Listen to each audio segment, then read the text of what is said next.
Welcome to the Fantasy 40 podcast. We are back. Myself, Andrew Burke, John DeBari, and Matt Walker.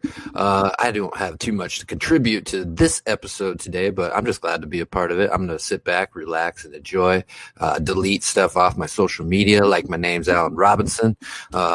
While these guys go ahead and do their hit or misses, let's start there real quick. I want to get some speculation from you, John. Do you think A-Rob's departing this season, or is he just pissed and knows he's not getting extended?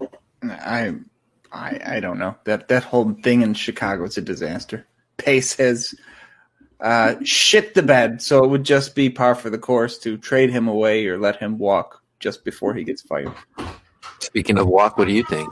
Well, interestingly enough, we talked about Mitch Trubisky on last week's episode, and it was about how far into the game does he make it before the defense starts screaming to get him off the field and get Nick Foles in there.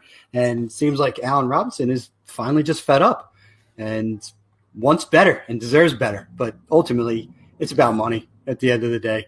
He wants to get paid like the rest of these guys that are cashing checks. You see these contracts that these wide receivers are getting. They're getting north of $20 million now, and he wants to get paid. He said he wants to be respected. I'm sure he wants a better quarterback at the same time, but his contract is stalled. I'm sure Pace, worst GM in the NFL, is trying to lowball him, and he wants better. I think he deserves better, and he's doing what he can to voice his displeasure, and that's removing all Bears.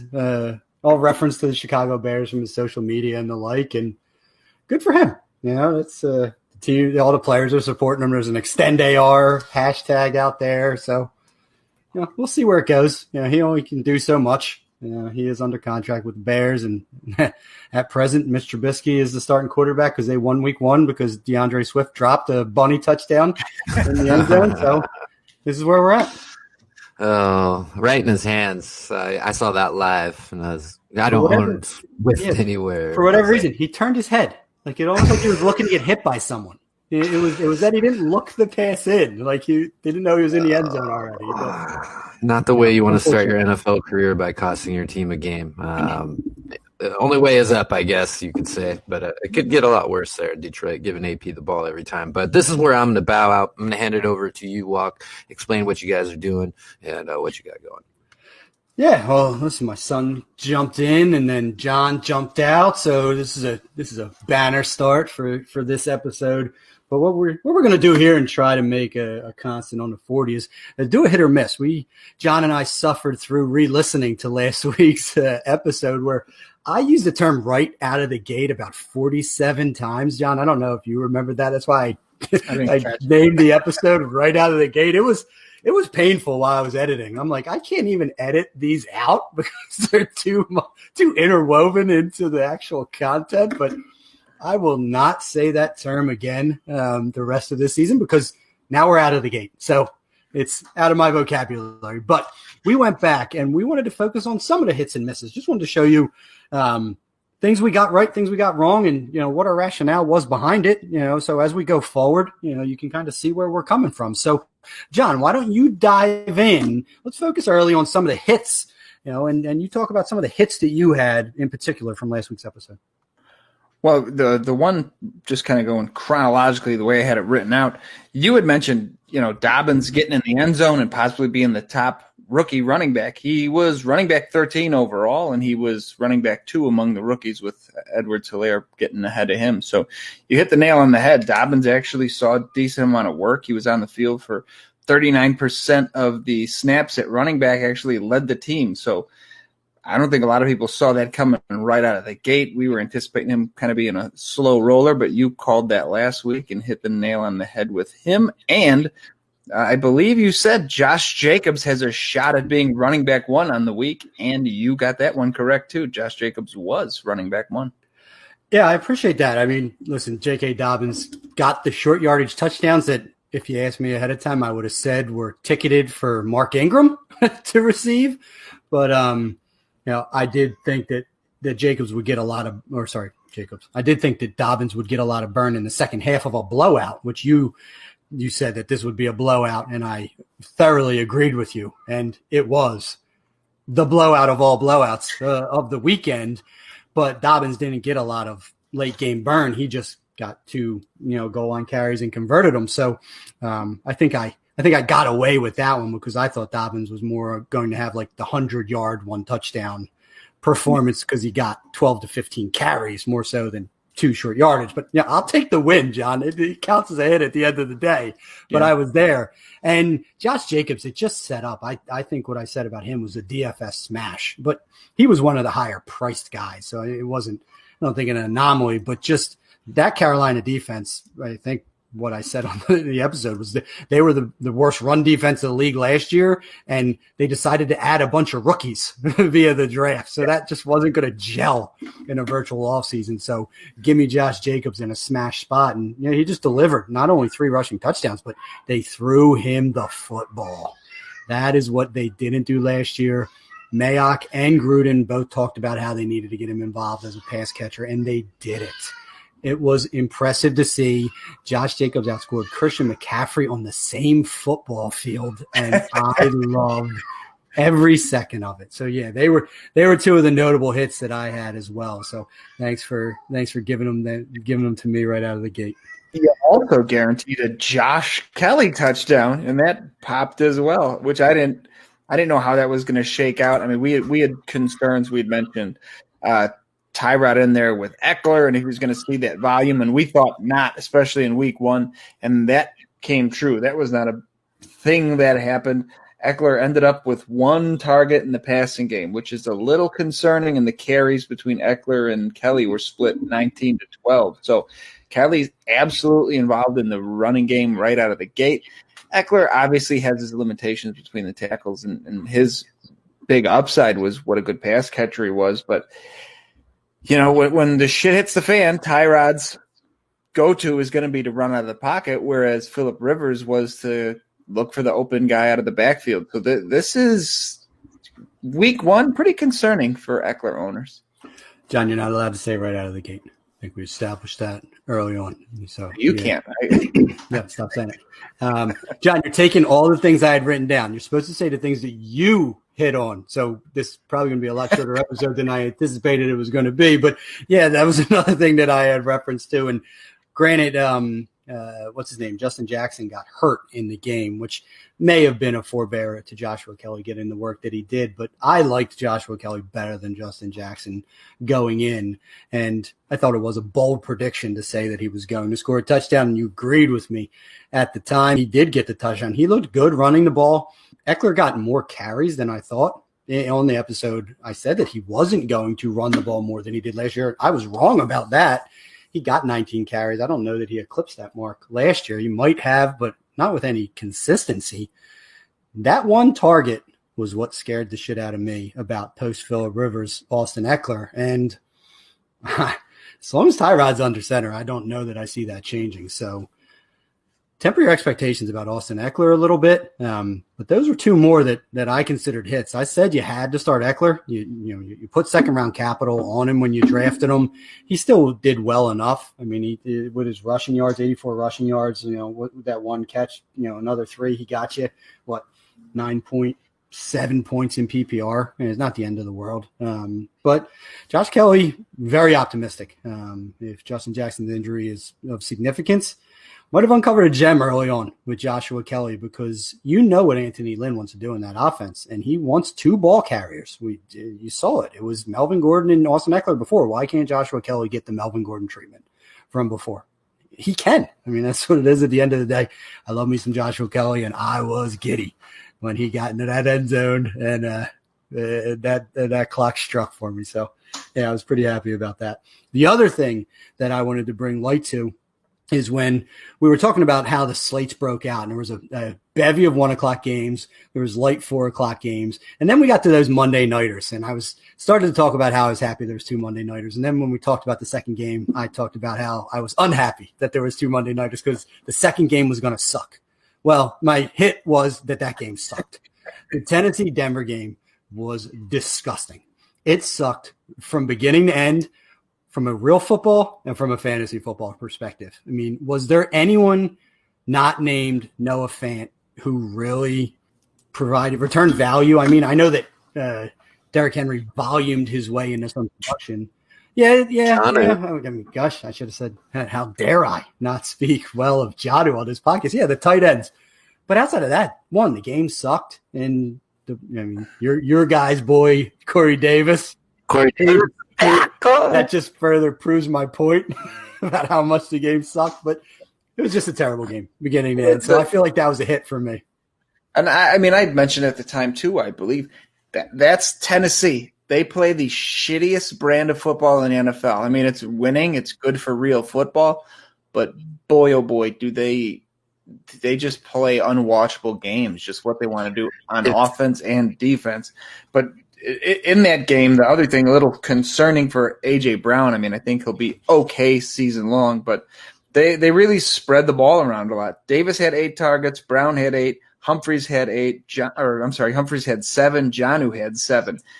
The 4 of them might be equally involved every week, which is not good on a run-heavy team. So I don't know if anyone's going to ever volume into a huge day minus, games where they have a really amazing matchup against some dog shit corner. But I'm concerned for all of them for fantasy, even Corey Davis. I just don't know if anyone gets the volume, although Davis did look good. Ryan Tannehill threw it more times on Monday night than he did in any single game last year. It looked like the second week of preseason to me. Just had that feel. I actually sat there and watched the whole game and waiting for a big play. Never came. I think I almost got shocked when Royce Freeman caught a pass and almost snuck in the end zone. I think that might have been his only touch. Running back wise, nothing was happening. Like you said, volume. Philip Lindsay went down, so I think you have to bump Melvin Gordon up, unfortunately, just because, it's Royce after that, and they're kind of the same back. Royce is a little bigger, but Melvin's going to get even more of a workload, I think, moving forward. Yep, I was going to say the inconvenient truth was that Philip Lindsay got hurt, said a mild case of turf toe, but with a running back, I think mild turf toe equals significant injury. So we're going to see more Melvin Gordon than anyone on this podcast wants to see. But let's move on to the misses so that we can get through this, so we can dive into only other hit real quick, just to jump in. I said I could not understand the high total in the Dallas and the Rams game, and that ended up proving true. 37 total points. It was close to 50-something. And I didn't see it with those offenses, and that turned out to be correct. And that's pretty prophetic of you, because I think they said 9 of the games, or I forget what it was. Most of the games went over totals. So Vegas was light on the totals, and more of the games went over. I think a decent percentage of the games actually were overs when it was said and done. So pretty spot on for you in that game. Going right into our misses, we both thought Antonio Gibson was going to have a lot bigger role. He ended up only 9 carries to Peyton Barber's 17. Wasn't much of a factor in the passing game. Only 2 targets, caught both of them for only 8 yards. So not what we wanted to see or thought we would see. So that was kind of a miss for us. And staying in the East with Walk's team there, we thought Miles Sanders was in line for possible RB1 of the week. Instead, he comes up with an injury and didn't even play. So big goose eggs on those two. Yeah. Listen, Antonio Gibson played 18 snaps in that game. So the work he got, very impressive. He was on the field. He was touching the ball. I think brighter days are ahead for him. Peyton Barber isn't keeping anyone off the field. He was grinding clock at the end of the game. He just happened to be on the field when they were in the red zone, getting those short yardage touchdowns. Antonio Gibson is going to be a thing. And he's eventually going to catch passes because J.D. McKissic didn't do anything with his opportunity either. He's just going to have to grow into that role. I'm scared as an Eagles fan for what Antonio Gibson can actually be if he can figure out how to be a running back. Well, that's the thing, Walk. It kind of reminds me of your prediction of Miles Sanders last year. He's going to work his way in by the middle of the year. He's going to be a must start. I kind of see the same thing coming for Gibson off your play last year. Different team, but same outcome, I think. I mean, the talent's there, like you said. So I wanted to give you props there with Miles Sanders. I see the same thing this year with Gibson. Yeah, I don't disagree. And there's even less than Jordan Howard standing in his way. So I'm right there. So we're going to the misses. And, yes, a huge miss in that Washington game and for my Eagles at the same time. But we'll discuss them at a later time. Another miss was – and I don't know if you were with me, John, but I thought that Green Bay, Minnesota game was not going to be the fireworks that it turned out to be. That's all I wrote on my sheet. It says Green Bay, Minnesota. Wrong. Yeah. I mean, so did I. It wasn't. It didn't start out that way. I mean, there was. I'm trying to bring it up right now for whatever reason. It's not giving me the quarter by quarter. There was a lot of scoring. You're looking for what you're looking for. 17 targets for Davante Adams, which wasn't unforeseen given their wide receiver core. So that, I mean, he's probably going to see fucking double digits every week for the rest of the year, which is pretty good. Running back wise, Aaron Jones, obviously the lead back. Jamal Williams, surprisingly a pretty solidified second. What was really shocking was to see Tyler Ervin out snap A.J. Dillon. I mean, A.J. Dillon doesn't even exist. I mean, obviously it could have been a factor this offseason. Lazard's the clear number 2 with Valdez-Scantling 3, but just because I want to bring this up every chance I get, your boy, Jay Sternberger, a distant 4th in the pecking order at tight end with snap counts. Tanyan 61% of the time, Mercedes Lewis 41%. Rookie Joseph DeGora had 30% of the snaps, and Sternberger a measly 15% of snaps. Fair enough. You can keep bringing that up. What I want to be clear about first off is that A.J. Dillon was drafted to protect Jordan Love from Aaron Rodgers. That was the only reason. He's a security guard so that Aaron Rodgers just doesn't beat the shit out of Love at any point in the season. A.J. Dillon wasn't drafted to play football. Actually, what I was looking for is that 38 points were scored in the fourth quarter of this game. That is insanity. And I think we discussed it before the season, and this had the potential to be an Aaron Rodgers scorched earth season where he just wants to say F you to the Packers organization.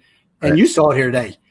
It was check out of everything. I'm throwing touchdown passes. We're not running shit in. I am going to throw touchdowns at will. I'm going to be vintage Aaron Rodgers, and Christ, he could throw 50 touchdowns this year. It would not surprise me in any way, shape, or form if we saw old school Aaron Rodgers, put up a YOLO season for him. And he's off to a good start. 364-4, looked mobile, looked accurate, looked aggressive. And that's something I hadn't seen from him in the last couple of years, where he wasn't willing to risk the ball. He was throwing it away. He was conservative with the ball. And that's where I thought he lost his edge. Not the case week 1. He was aggressive. He was cutting it loose. And he was making defensive pay. Granted, it was the Vikings whose secondary, which I did say last week, sucks. And he made them pay every chance he got when he saw the mismatch. So kudos to him. But yeah, fireworks. So big miss on that one. Real quick, it was a tweet. I wasn't on that episode, obviously had to work. But who got the most targets out of the backfield? Do you have that in front of you? Aaron Jones. I believe it was Aaron Jones. Was it? Are you asking or? Are you... Yeah, I'm asking. Okay. It was Aaron Jones. No, it wasn't. Yeah, he had 6 targets. Who was behind him? Jamal Williams had 4. What else do you want to know? Okay, so it's not that big. I just want to make sure that you guys know. Williams second in targets. Who was second in targets in the backfield last week? Where you go with this, Burke? I mean, Aaron Jones turned those into 4 catches for 10 yards. I remember early last year, I think week 1 last year, Aaron Jones had a stinker. It was an absolute dud. And I think even from receptions, it was ugh. Couldn't get on the same page. And then I remember when Davante Adams got hurt, he exploded. He can be better. I don't really expect Valdez-Scantling to keep up this 4 for 96 and a touchdown type pace. I think he took advantage of the Vikings. So keeping with receptions out of the backfield, Joe Mixon was not nearly as involved in the passing game as I know you in particular had hoped. He got only 2 targets. Gio got 5. Gio's looking like the passing down guy there, and Mixon is probably taking a ding in the value, which is not good because he was going 7th and 8th in drafts. So not a promising start. And then fucking most ridiculous thing I've ever seen. John Ross led the team in snaps at wide receiver. Yeah, that was a bad game. And the second thing I wrote was Joe Mixon season ? So I'll take that one on the chin. He got the work. 19 carries, 2 targets, with a catch, 20 touches for Mixon. Didn't get it going on the ground. He did have a fumble, and he was parked on the sideline during that 2-minute drill where Burrow let him down the field, and then fat kicker pulled both of his calves trying to convert an extra point, for lack of a better word, and shanked it so they don't go to overtime. So my prediction that the Bengals could and should win that game, I'm going to take a draw on that one. I want half my money back on that game because I don't feel that I lost it. But Gio got some of his work on that last drive. So I'm going to reserve judgment on who's really the pass catching back in the game. But certainly it was not a good week one for my opinion of Joe Mixon, and hoping that he'd be the guy that's going to see those 4 or 5 catches in a game. They do play on Thursday night this week. They do play the Cleveland Browns, who just got eviscerated by the Baltimore Ravens. It wasn't, the running backs didn't really catch passes out of the backfield, but I don't know that he's gonna really be game scripted out of this one, or relegated to the sideline in any capacity. So I'm interested to see how they rebound and use him on a short week. But round one did not go to me in Joe Mixon RB1 season. That goes without saying. Other guy we missed on was DJ Moore. Got the targets. 9 targets is fine. Only 4 receptions. A little concerning going forward was the ball was spread around pretty equally, and so was the snap share, really. I mean, Curtis Samuel obviously 3 behind Moore and Robbie, but they had 9, 8, and 8 targets. So week to week, if that's kind of what we're looking at with this team for the wide receivers, I don't know if Moore is going to get that volume. He's going to need to catch more than whatever that is, fucking less than 40% of his pass, 45-ish. So he's going to need to catch more of the balls if he's going to get lower volume than that. So that's another concern week one. We were wrong that he was going to get peppered. Yeah, well, listen, he led the team in targets, so I'm gonna take that as a positive. I'm not going to see many chances where he converts less than 50% of his targets from Bridgewater. The Robbie Anderson, the 75-yard touchdown, that was a shit poor angle by that cornerback. That should have been a 10-yard catch, not a 75-yard touchdown. So I'm not going to say that Robbie Anderson, by far the better receiver on the day. Good for him for turning it into a touchdown, but I'm still there on Moore. So long as he's going to be the primary target for Teddy Bridgewater, I think better days are ahead. But again, not a great coming out party. 4 for 54. Another game that I was wrong on, and much respect to Shuval, Gardner Minshew, was I didn't think the Jacksonville Jaguars had a chance. Christ, I don't think they wanted to have a chance. I believe that Gardner Minshew took it upon himself to prove even the organization wrong and win this game in spite of what they're trying to do down there in Duval. I mean, they do not have a good defense. They've intentionally tried to not have a good defense and selling it all to pieces. But Phil Rivers can't help but throw interceptions, and Gardner Minshew almost threw no incompletions. 19 of 20. The guy was clinical. They were super impressive. He's fucking amazing. He is going to destroy the NFL once they figure out how to use him. James Robinson got every running back carry that they had to offer in that game. Of course they won the game, right? I mean, I thought, man, they needed more points. I didn't think there was enough points going Jacksonville's way in that game. And I was wrong. They went outright. Kudos to Jacksonville. I was wrong. So let's say Minshew gets him to 7. Doesn't matter, John. There's no way they try to even – I mean, they have no shot at getting Lawrence if they get 7 or 8 wins. They need to They will trade Minshew to someone else if he wins another game. They'll deal. Well, they just keep winning. I mean, could they win 10? Could he win double digits? Listen, I'm sorry. Every action that they have made, their heart is set on Trevor Lawrence. They don't have to say it. Every action that they've said is the direction they're going in. They're blowing this up. They want Trevor Lawrence, and then they're going to try and rebuild around this. They may have their franchise quarterback in front of them, but are they smart enough to know that and then use all these picks to actually put an offensive line around them, get the pieces on defense, and go that direction? I don't know. But it sure as shit looks like Gardner Minshew is an actual plus starting NFL quarterback. Like, he reads defenses, he processes quickly, he gets the ball out of his hands. The dude is fucking smart. He's just NFL smart. Like, he's quick trigger. He doesn't hesitate. I love the dude. I love him. I love Gardner Minshew. It's amazing. I was wrong. I was a Jacksonville fan before. I apologize for saying they're going to get throttled. I'm never going to say anything negative about them again. I'll abstain if I'm going to go in the negative direction. I was wrong. Dude, how can you not back a guy that, kicks COVID in 3 hours? Caught it, got rid of it, 3 hours, man.